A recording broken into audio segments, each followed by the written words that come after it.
چین کی پاکستان کو برکس کا رکن بنانے کی کوشش، انڈیا خوفزدہ۔ چین اپنے زیر اثر ممالک کو برکس کا رکن بنانے میں کامیاب ہو جاتا ہے تو انڈیا تنہا ہو جائے گا۔ برکس برازیل، روس، چین، انڈیا اور جنوبی افریقہ کے اتحاد برکس کے رہنماؤں کی کانفرنس 22 سے 24 اگست تک جوہانسبرگ میں ہونے جا رہی ہے۔ برکس ممالک کے رہنماؤں کی یہ اہم کانفرنس 23 اگست کو ہوگی۔ 24 اگست کو برکس کے رکن ممالک کے رہنما افریقی رہنماؤں سے ملاقات کریں گے۔ بی بی سی نے ماہرین کے حوالے سے دعویٰ کیا ہے کہ پاکستان بھی برکس اتحاد میں شامل ہونا چاہتا ہے اور چین اسے برکس کا رکن بنانے کی کوشش کر رہا ہے۔ بی بی سی نے یہ بھی دعویٰ کیا کہ برکس سربراہی اجلاس میں پاکستان کے غیر سرکاری نمائندوں کی بڑی تعداد شرکت کرے گی۔ جواہر لال نہرو یونیورسٹی کے centre for East Asian studies کے ایسوسی ایٹ پروفیسر اروند یلری نے بی بی سی سے گفتگو میں کہا ہے کہ انڈیا کو ڈر ہے کہ چین برکس پر قابض ہو سکتا ہے، چونکہ یوکرین جنگ کے بعد روس مکمل طور پر چین کے زیر اثر ہے۔ اسی لیے برکس میں روس کا اثر رسوخ کم ہو رہا ہے اور چین نے خلیجی ممالک میں بھی اپنا اثر رسوخ قائم کرنا شروع کر دیا ہے۔ انہوں نے کہا ہے کہ اگر چین اپنے زیر اثر ممالک کو برکس کا رکن بنانے میں کامیاب ہو جاتا ہے تو انڈیا اس اہم عالمی تنظیم میں تنہا ہو جائے گا۔ فائنینشل ٹائم نے اپنی ایک رپورٹ میں بتایا کہ چین برکس کو دنیا کی 7 بڑی ترقی یافتہ معیشتوں کے گروپ G7 کا حریف بنانا چاہتا ہے۔ اروند یلری کا کہنا ہے کہ چین برکس کو نیٹو مخالف بلاک کے طور پر استعمال کرنا چاہتا ہے۔ یہ انڈیا کے لیے لمحہ فکریہ ہے کیونکہ انڈیا کے امریکہ اور یورپی ممالک کے ساتھ اچھے تعلقات ہیں۔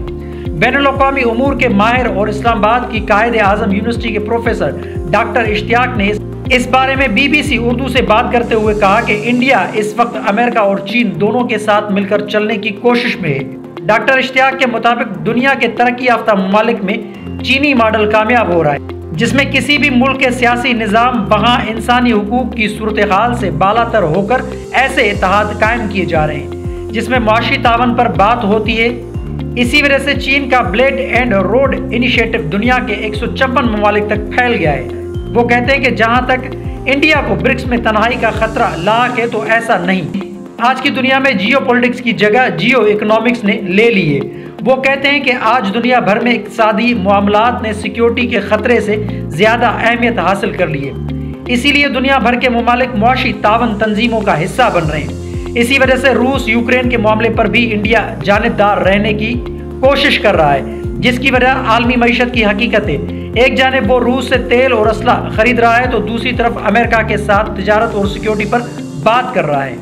ان کے مطابق انڈیا کو برکس میں سعودی عرب، پاکستان سمیت دیگر ممالک کے ساتھ شامل ہونے سے کوئی زیادہ خوف نہیں، کیونکہ شنگھائی تعاون تنظیم میں بھی انڈیا اور پاکستان شامل ہے۔